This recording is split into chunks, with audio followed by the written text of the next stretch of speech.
baca Quran, baca ayat-ayat ketika bercerita tentang. Makanya Quran itu tidak disusun surat Musa semua, surat Isa semua, surat tentang Muhammad sallallahu alaihi wasallam semua. Enggak. Ketika kita baca Al-Baqarah, ketemu dengan cerita Musa, ketemu dengan cerita Bani Israel, ketemu dengan cerita Muhammad sallallahu alaihi wasallam. Baca Quran satu halaman, 1000 makna terkandung di dalamnya. Kata Syekh Abdullah Darraz, dia seperti permata yang memiliki banyak aspek sisi cahaya. Baca dari aspek kesehatan, ketemu. Baca dari aspek akidah, jumpa. Baca dari aspek akhlak, dapat. Baca dari aspek tazkiyatun nafs, pensucian jiwa, nampak. Berjalan dia berulang-ulang. Bahwa sibuk mengkaji nun mati berjumpa dengan qaf, membahas tentang ifa gunnah bila gunnah qalqalah, bagus. Tapi berhenti sibuk pada bunyi saja.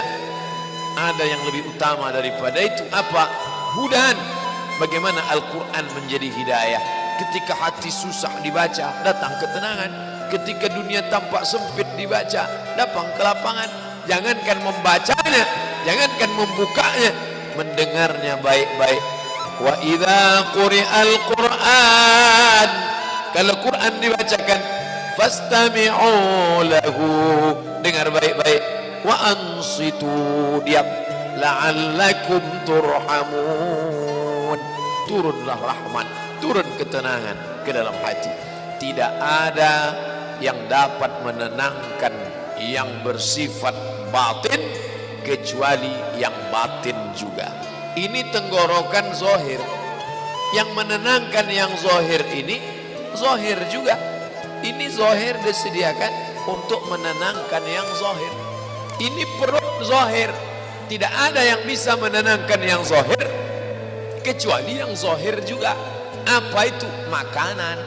Tapi yang batin mau ditenangkan dengan yang zahir, nggak ketemu, simpangnya lain. Zahir tenangkan dengan zahir, batin tenangkan dengan batin. Banyak orang sekarang salah. Datang orang mau minta, Pak makan Pak, belum makan, suruh berzikir. Ya mana bisa. Orang minta makan ya kasih nasi bungkus, menenangkan ususnya dengan makanan. Setelah dia kenyang baru suruh dia berzikir. Udah kenyang, udah coba zikir.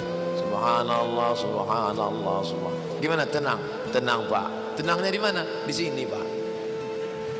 Yang batin tenangkan dengan yang batin. Sekarang orang stres, dibawa jalan-jalan ke Danau Maninjau. Stres, galau, dibawa ke danau. Orang yang hatinya tenang nengok danau, subhanallah, ma khalaqta hadza batila, tidaklah yang kau ciptakan ini sia-sia. Dia sedang stres, dibawa nengok danau. Apa yang kau lihat? Rasanya aku mau terjun aja ke dalam. Tak bisa.